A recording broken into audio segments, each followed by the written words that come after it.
Hi, and welcome to the Brohoyo podcast, the podcast about gacha in general and Hoyoverse games in specific. I'm your host, Steven, and this is my co host, David. Hey everyone. And this week, we're going to discuss the Cryo Element in Genshin Impact. Um, Cryo's got a bit of a history, and why don't to start out, I'm going to toss it over to you, Dave, and you can give me a little bit of your time with the Cryo Element. Some of my personal anecdotes with Cryo. Yeah. Okay, sounds great. For Cryo, a couple things to note for me just personally.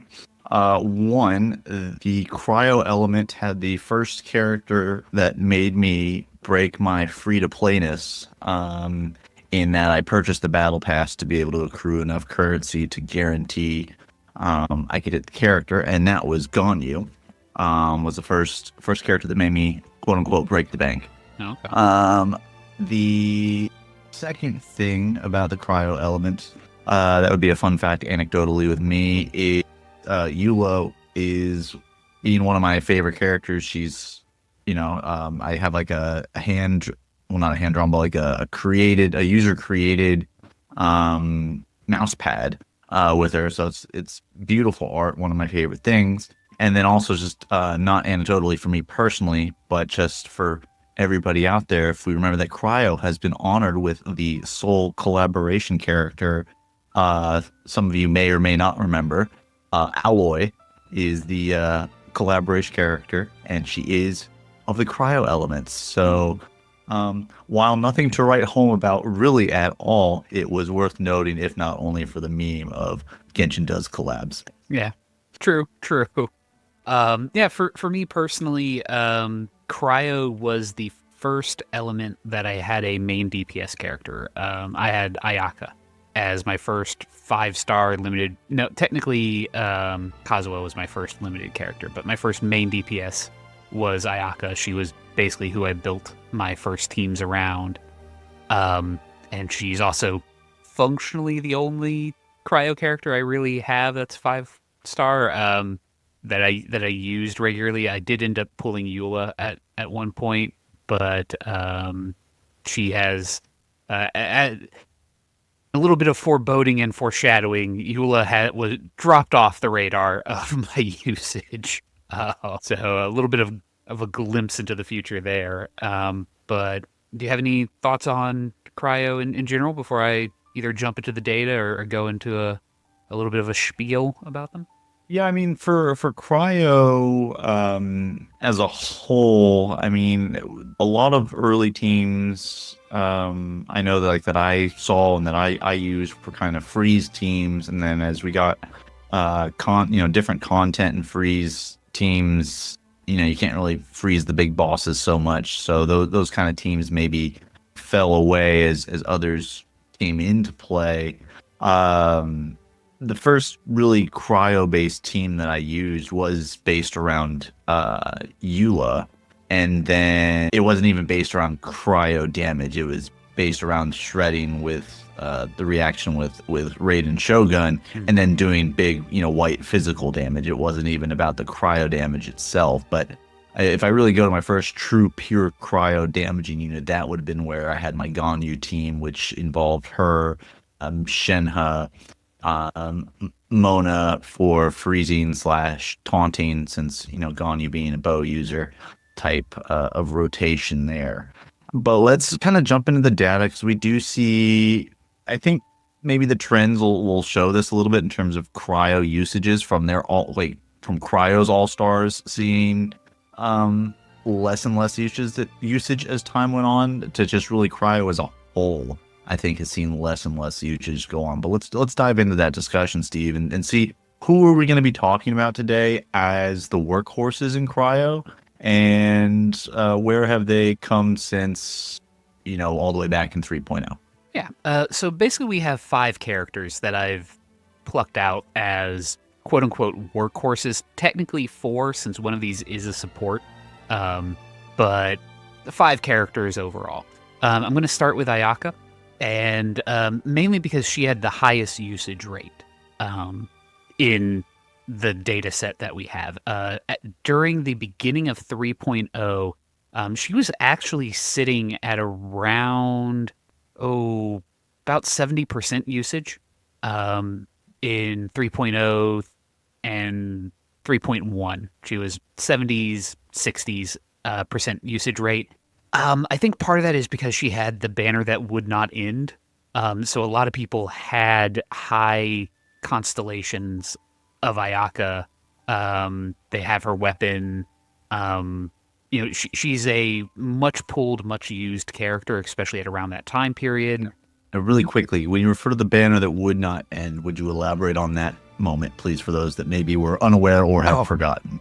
Yes, there was a period of time, I want to say it was end of Inazuma. I might be wrong, but I believe it was near the end of Inazuma that Ayaka got a rerun, but due to various issues around closures and so on and so forth, Hoyo had to extend out a patch. And I believe it was for, I want to say 6 weeks. It was quite a period of time. And as part of that, they extended out the banner that was running at that time, and the banner was Ayaka.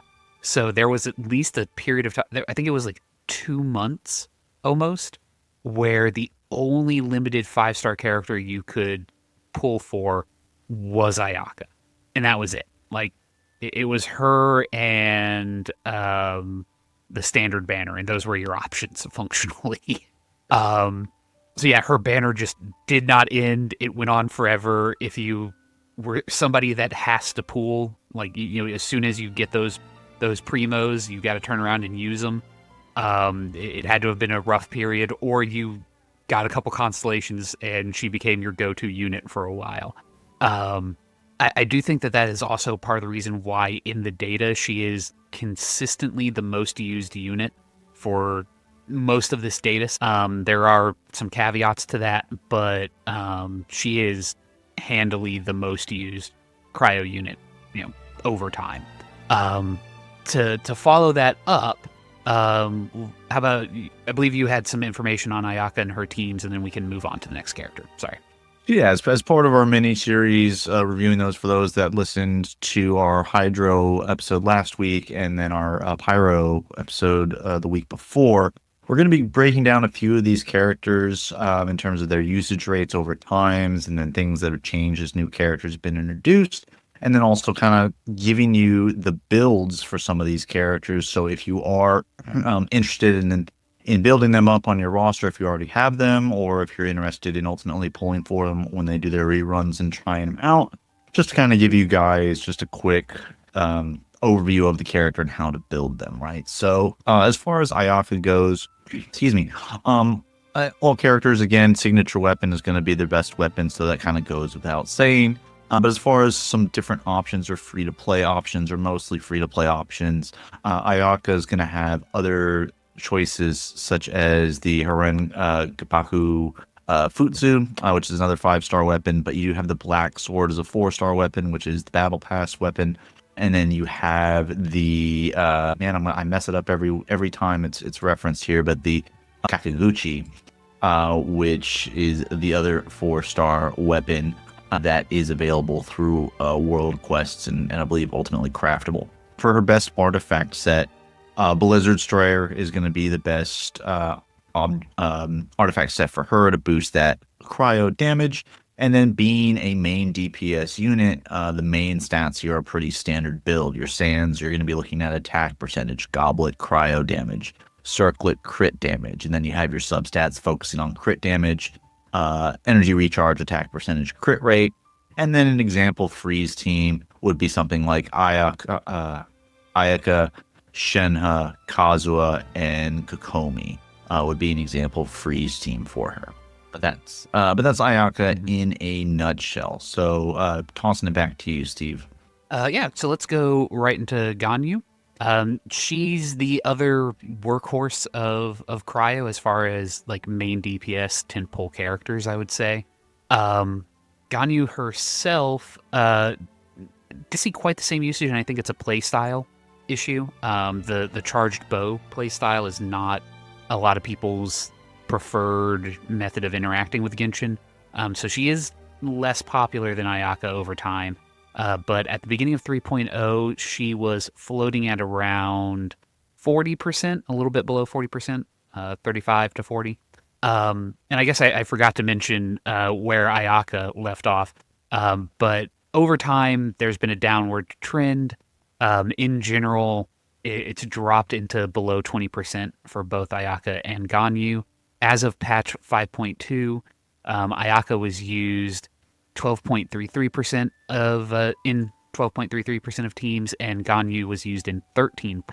So she has gained a little bit of popularity over Ayaka over time, but in general, they've both dropped quite a bit from the highs of 3.0. And I think with Ganyu, it's worth noting too is she was, when she was, you know, kind of first introduced and first coming out, putting out big damage numbers. Like they were like just self-sufficient big damage numbers almost, just because she buffs herself on her own charge shot, and then the more, you know, the more she would shoot based off of some of the skills in her kit, she would just do more damage herself. But like you said, I think the play style being she was a charged shot, which isn't for everybody, much less even factoring in playing charged shot and aiming with a bow and arrow on mobile maybe even is less enjoyable than it seems on PC. I personally, I don't have a problem with, like I said, I built a team around her. But she really was kind of one of those first main DPS that Morgana was doing big numbers. Yeah. In and of herself, and was relatively self-sufficient. Obviously, with some good synergies, those numbers, of course, are going to go up. But that's the nature of when you have support, right? Yeah. So for Ganyu, just kind of break down her build very quickly. You're gonna have different different weapon options for her aside from the signature. Obviously, we have things like you have the Yelan's signature weapon would be an option for her. Amos's bow. For free-to-play options, you have something like the prototype Crescent. But for her best artifact set is going to be the kind of as a main DPS for like in maybe a melt or a reverse melt situation. But Shiminawa's Reminiscence is going to be kind of the best option for her in that regards. Similarly to with being a main DPS, stats are going to look similar. So attack percentage, cryo damage bonus, crit damage rate for the Sans Goblet Circlet, and then prioritizing crit damage, crit rate, elemental mastery, and attack percentage on your substats. An example team for this reverse melt DPS would be like her, Bennett, and Jingling, and you know, if you wanted to use to kind of help counter against being knocked off while you're doing your charge shots, having Zhongli in the party to give yourself a barrier so you don't have to worry about game mechanics so much in terms of being knocked back or knocked out of your charge shot animations. That's why you can kind of throw Zhongli in there. That would kind of be an example team. If you're doing a freeze DPS, then instead of for the artifact set, you would just be using Blizzard Strayer, but it's ultimately everything else remains the same. And then, of course, for a freeze team, you'd have similarly to the example Ayaka build would be the example Ganyu build. It would be her, Shenhe, Kokomi, and like Kazuha for your freeze team. If you are choosing to use her as a sub DPS, this is where you can kind of have some variability on things. So you would kind of go with to the 4 Blizzard Strayer set. You go 2 Blizzard Strayer, 2 Noblesse or Oblige artifact set, and you would have a couple different sample team types. So you could have something like a freeze team with Ayaka or Mona and our drunken bard, Venti. Or you could even go, if you're looking at some newer options, and maybe you're going for a budget team, right? You have her, Kokomi, Kuki Shinobi, and then you have the Dendro Traveler as kind of a different option if you have not all those premium characters that would be needed for some of these other teams. But that is our favorite Coco Goat. And moving on to who we talk about next. We're going to talk about Shinna, mainly because her data is really interesting, or at least I find it very interesting. Because up until 3.5, her usage rate is, throughout the entire chart, her usage rate is directly proportional to Ayaka. But what's interesting is that prior to 3.5, it's slightly below. It's about 5 percentage points below Ayaka. So you had people who were running Ayaka but not running Shinya. But when they run Ayaka, 95% of them, like all but 5% of them, were running them with her, is what it looks like. There are some cases where Ganyu usage was higher. There might be some edge cases where people are using her with Ganyu, but for the most part, there's a fairly even mapping to Ayaka. And then as of 3.5, which is, I actually looked it up just a moment ago, that's the banner that she was rerun. Basically, as soon as that rerun banner happens, her usage rate maps almost perfectly to Ayaka. They almost match entirely, only being slightly above, which again tells me that probably she's being run with Ganyu or someone else. Functionally, Shinya and Ayaka are just stapled together at the hip for the rest of the chart 3.5 on. As of 5.2, her usage rate is 17.21, so again, slightly higher than Ayaka, probably accounting for about 4%, 6%, something in that range, and probably also being used on Ganyu instead of Ayaka, but it's close. It's very close how well these two map together. So yeah. Okay. Well, and for Shenhe, just want to give a quick shout out. Since we're talking about Shenhe and Ganyu, some chef's kiss to, in my opinion, are the two best costumes in the game that have been released to this point. Just saying, everybody can have different opinions, but these two costumes are almost dipped back in to some Genesis crystals and went for them because they are fantastic. But on the topic of Shenhe, so I do find that interesting that she's almost mapped 1-for-1 with Ayaka and Ganyu. That it would be, her being in a party essentially automatically with one of them. It does kind of make sense because of her kit in terms of the cryo shred that she provides specifically. But the fact that it's literally a 1-for-1 is pretty interesting. Speaks a lot to what she does. And when you open up, you said we were going to talk about 5 characters, and you said 4 of them were ultimately going to be DPS, one of them going to be support. Well, this is kind of our support unit here in the conversation. So there's 2 different ways to go about building Shenhe for support. There would be kind of the pure attack support. If you're looking to go that way with it. And then there's a second option, which has her more of support for the cryo burst side of things. So looking at the pure attack support first, this one is going to be based around a 2-piece Gladiators finale, 2-piece Shiminawa's Reminiscence, with attack percentage as the main focus on everything. Sans, you could technically sub in energy recharge if you want, but otherwise it's going to be looking at attack percentage. An example teams like this would be paired with, to kind of keep with the data, right? That's pulling up. It would be her, Ayaka, Komi, and Kazuha. Or if you're looking for more of a physical team, be Eula, Raiden, Shenhe, Zhongli. So something along that lines. That's actually a team that I ran for a while when she had initially come out, and I think it was right around the time Anka Noimiya, I think, when that area first dropped. A lot of exploration I did was with this physical team with Eula, Raiden, Shenhe, and Zhongli. But that would be an example team for that.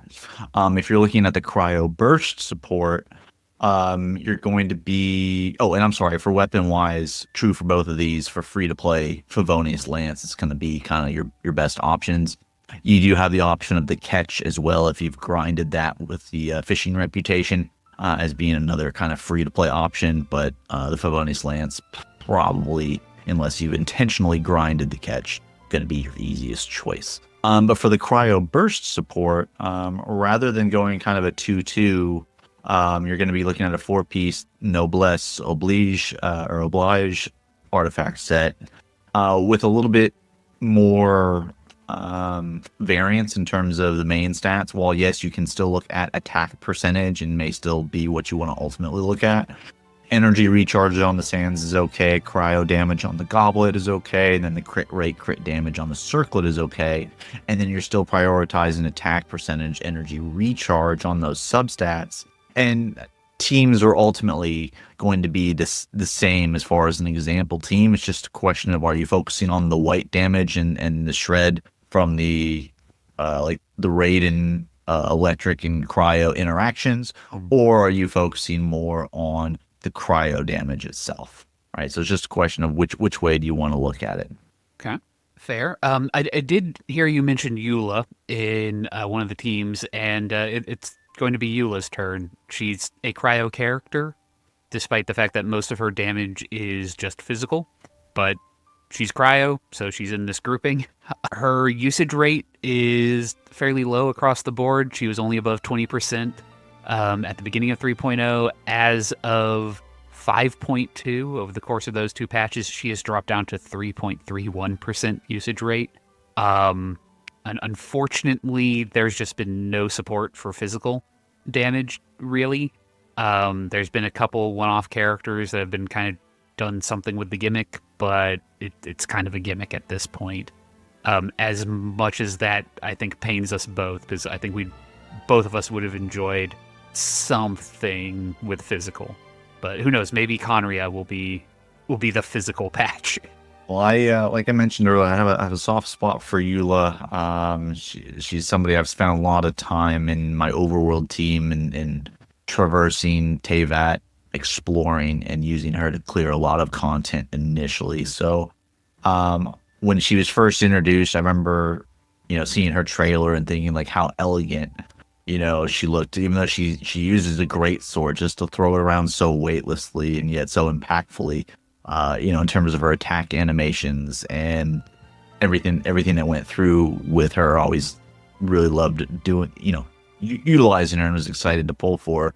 But yeah, like you mentioned, physical damage has not seen the love in Genshin like everything that has elemental reactions. But that being said, as far as Eula builds go, she is a main DPS unit. You're going to be looking at a few different options as far as weapons outside of her signature. If you have Beacon of the Reed Sea or the Wolf's Gravestone, maybe you've gotten that from the standard banner, at some point. So that's a 5-star option available. If not, Serpent Spine is going to be kind of your best free-to-play option for her. You have a few choice in artifact sets depending on how you want to go. There's the 4-piece for the Pale Flame that you can run, or if you can't get a 4-piece that is adequate for that or satisfactory, you can run a 2-piece of the Pale Flame and then the 2-piece Bloodstained Chivalry. Sands, you're going to be looking at attack percentage. Goblet, you're going to be looking at physical damage bonus, despite, again, her being a cryo unit. Circlet would be crit rate or crit damage, and then you're prioritizing energy recharge, crit damage, crit rate, and attack percentage. Example teams are kind of similar to what I'd mentioned there with Shenhe, but you have those options with Eula. You also have kind of another type of shatter team with her, Rosaria, Yelan, and Sucrose, or Kazuha, maybe, depending on how much of a budget team you maybe have to go with, or maybe how built your account is, I guess would be a better way to say that.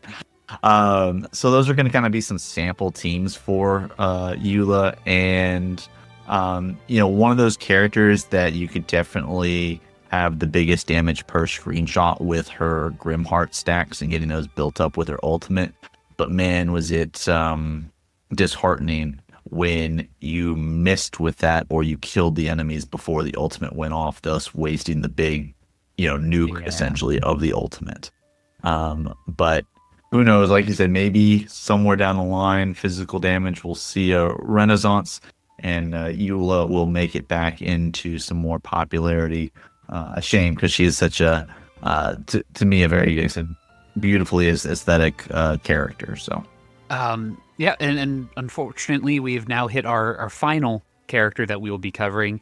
As a note, we know that Citlali dropped recently, but she is so recent that we haven't really seen her effect on the meta. So we're kind of skating past her at this point.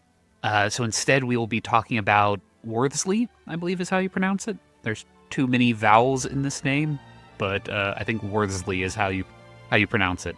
Um, he appeared on the scene at about a little bit over 20%. Usage rate popped up to about 30 during 4.3, and as of 5.2, he is down to 12% usage rate as a character. Don't have a lot of experience with him, but I will say the punching, kicking catalyst skill, I believe he is a catalyst user. The sort of melee Correct. catalyst is a very neat gimmick that I'm very happy with in comparison to how rough Catalyst was during 1.0 and 2.0. That movement to basically just going, if you're a Catalyst user, you punch things, is something that I don't disagree with. So for Reedsley or Riosley or yeah, like I said, whatever, a lot of vowels in there. Yeah, as far as his build, so he is going to fall back more into the more stereotypical DPS build. And so with that being said, yeah, being a Catalyst user, outside of some premium options, the Wit Sith and Flowing Purity are going to be kind of your best free to play options there with the Wit Sith. Being there if you're not going to be pulling for his signature weapon.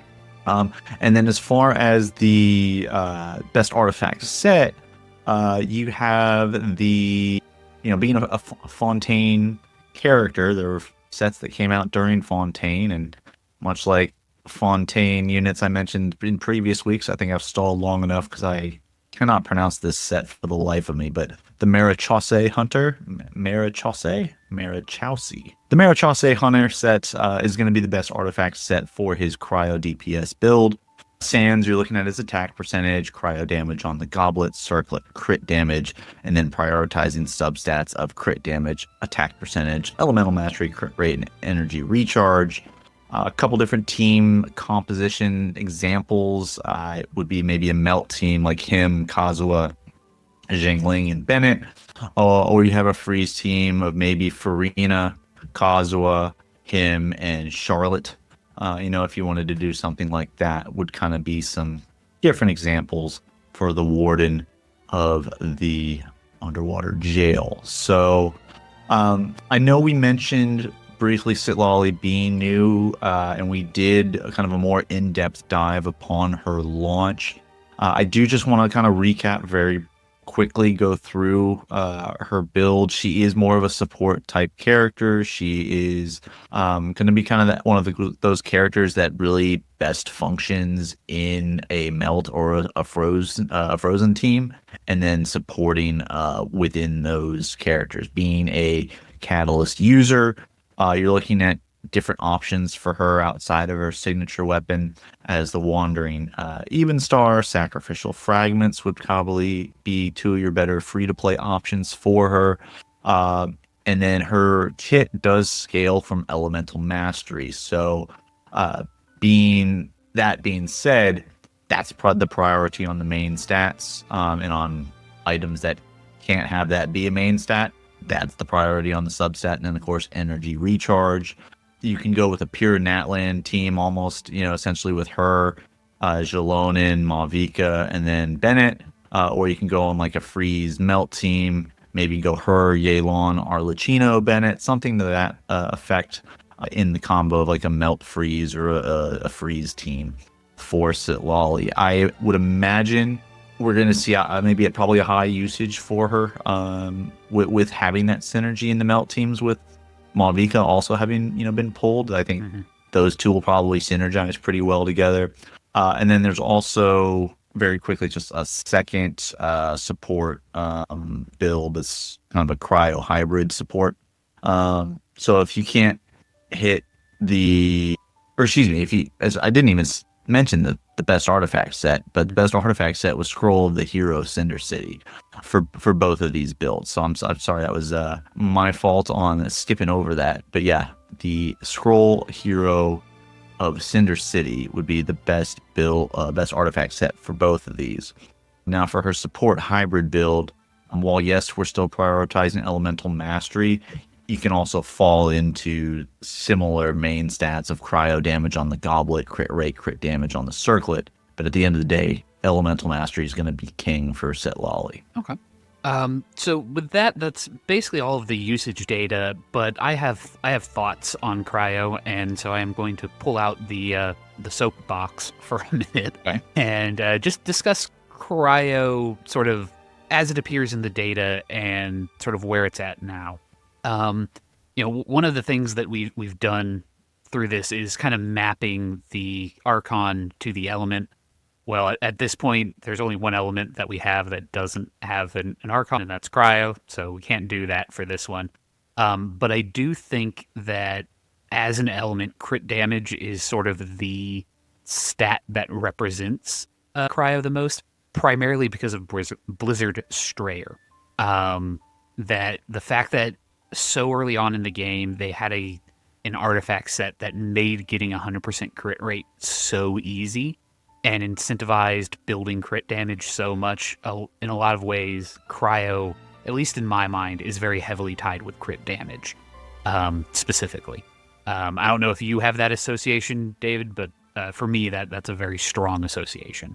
I can see it. I don't have that exact association with it, but I get it. And to your point, yeah, with cryo not having an Archon yet, I'll be interested to see, because as the usage is dipped down to where literally the most popular character against Sitlali withstanding here, not counting her yet, the most popular characters are under 20% as the most popular characters. It makes me wonder if we'll see a resurgence when a cryo Archon does appear here in some coming regions and coming patches. But back to your soapbox, not no, to you're derail good. you from that. You're good. But no, I agree that, cryo has really seen a drop in usage. It mirrors in a lot of ways the drop in pyro. I do want to say that I actually don't think these numbers are bad. Considering that there are 7 elements, if each element is evenly represented, that's about 14%. So any usage rate that's floating around 14%, I would say is healthy. The fact that Hydro is so heavily overrepresented is, I'd actually say, an issue more so than anything else. But having said all of that, one of the problems that I do have with Cryo is the fact that it feels like it only has 2 elemental reactions. That other than freeze and melt, there's really nothing else that Cryo reacts with meaningfully. Like, they do have reactions with other elements, but I wouldn't call them meaningful reactions in a lot of ways. Physical isn't really much of anything. The electro element really doesn't do much. Like, there are builds that use it. I'm not going to deny that. But, those 2 reactions don't really garner much. So it doesn't react with Dendro. It gets swirled and it crystallizes. Okay, so that leaves you with melt and freeze. And as you mentioned earlier in the conversation, freeze doesn't work on large enemy bosses, and the Abyss, which is, the premier end game mode, is primarily big bosses. So freeze doesn't do anything. In a lot of ways, I think the fact that freeze was so oppressive in 1.0 caused Hoyo to overreact and create a meta where freeze is non-viable in a lot of ways. Maybe if they had added an effect where, like, okay, if it's a freeze immune boss, it gets hit with some form of damage instead, it would be more viable, but that isn't what they chose to do. They chose to just kind of functionally phase freeze out of the game. You don't see it that much, if I'm being honest. But I don't know. Again, I'm going to toss the ball back over to you. Do you think I'm talking crazy? Do you agree with me in any of this? No, I agree with you, especially in with how you kind of put it in perspective.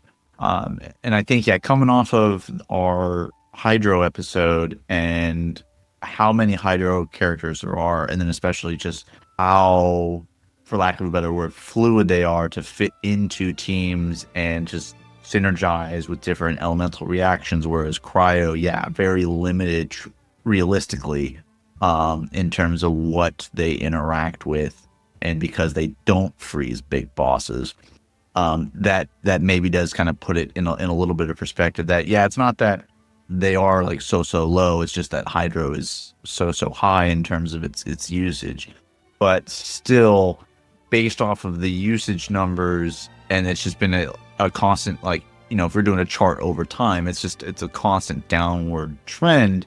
And so it'll be interesting to see where Sitlali comes out once we start seeing those numbers and that data point. And then once we move further in and actually get into Sneznaya, is Cryo going to see a resurgence? Are they going to reinvigorate it in terms of how it interacts with things, or revamp some of its interactions that it currently has? So that'll be something to keep a watch for in the future, because I think even with Pyro, there were still units that were above the 20% in Pyro, and I'm sure we'll dive deeper into Animo and Geo and such, but Yeah, that's just, these numbers look rough. yeah, they're real rough numbers. I do think that again we're seeing a flattening out primarily because Dendro helped spread the love to Electro and a number of other elements that previously weren't really viable.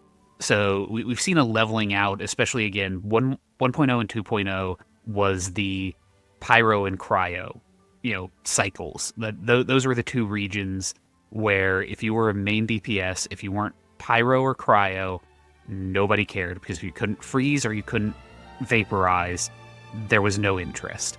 After the transformative reaction fix or update that buffed a lot of reactions, that changed. Dendro helped give a lot of really good reactions to a lot of elements that helped, even this out.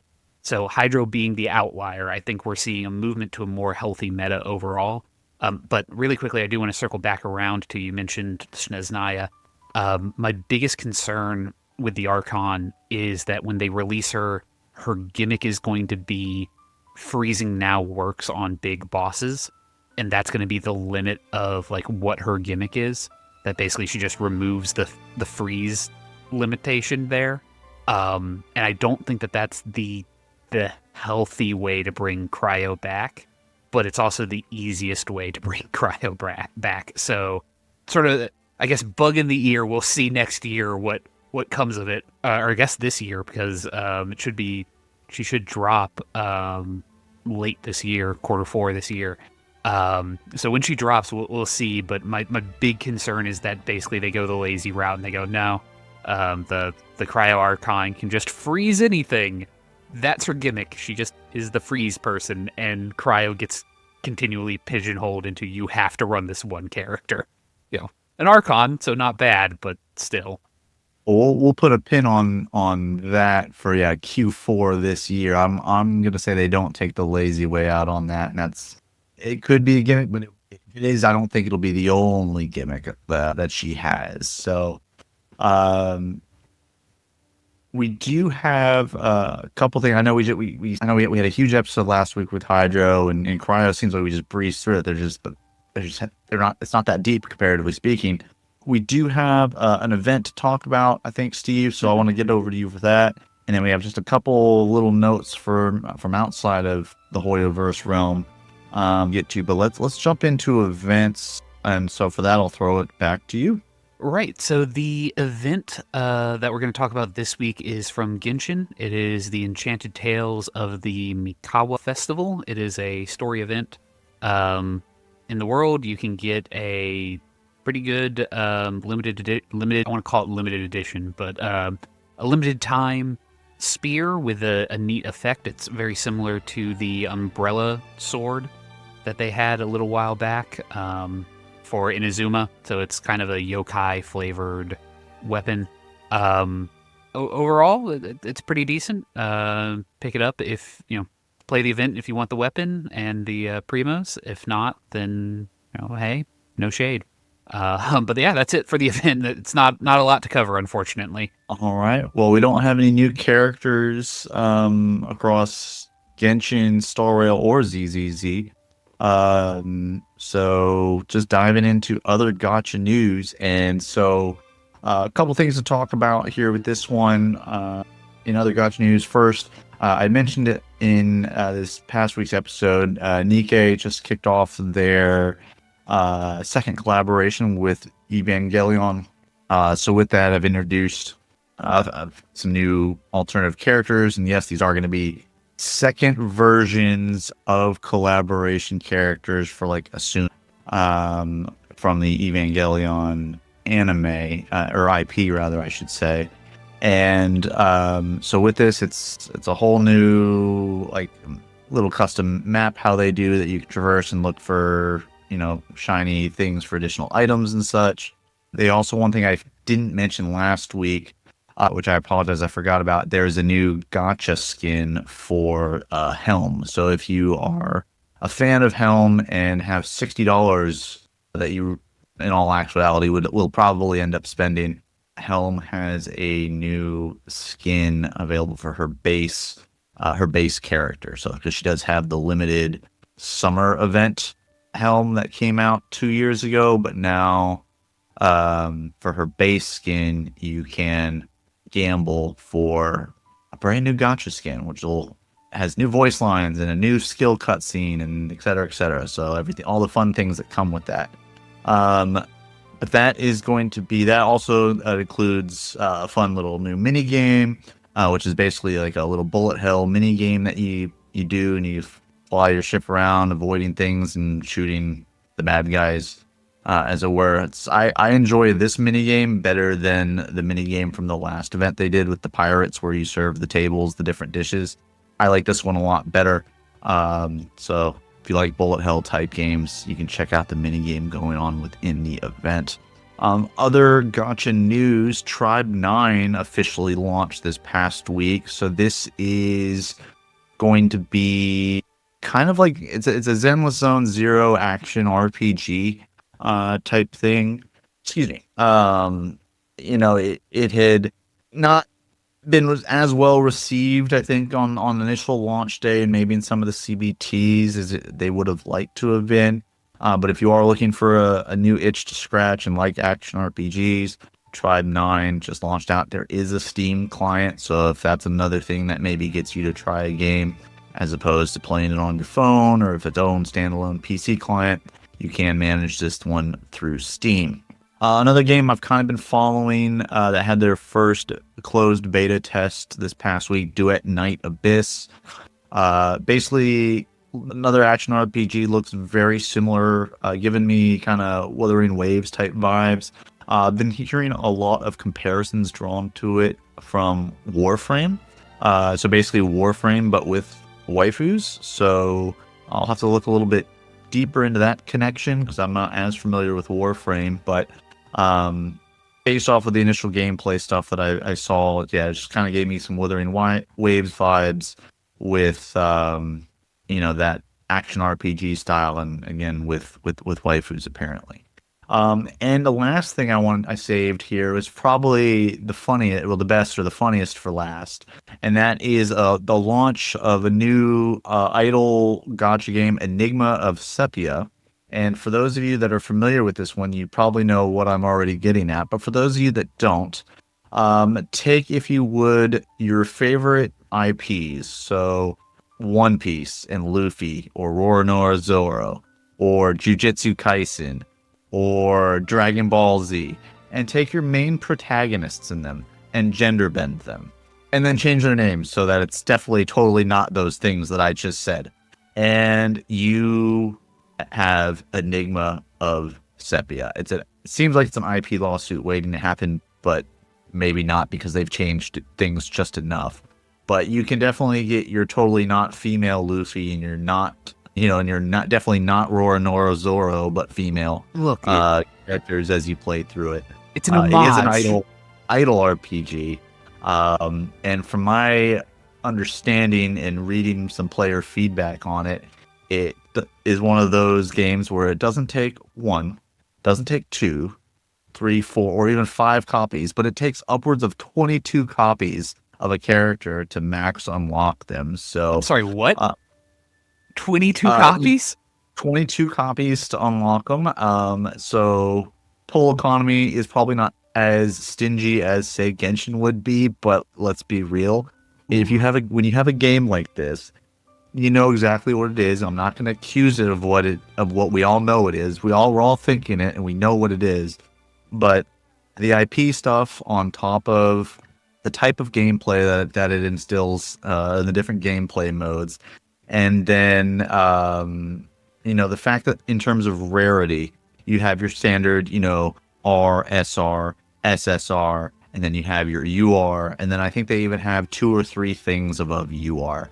And it's like, man, at what point, what are we doing here, folks? But if you are interested in trying that one out, I may download and try it out just for the pure curiosity and hilarity, borderline IP infringement, and just seeing all these characters from favorite animes and other games reimagined in gender bent situations is humorous. Um, Ooh, that's I don't know. Steve, does that that draw you in terms of curiosity, in terms of humor, just the borderline IP stuff, or is this just I know it's trash, I'm staying away for it, not moving the needle whatsoever? You know what? Normally, I know it's trash. I'm staying away from it, but I do think it's worth noting that you failed to update our calendar with what we were supposed to be doing the off banner for you.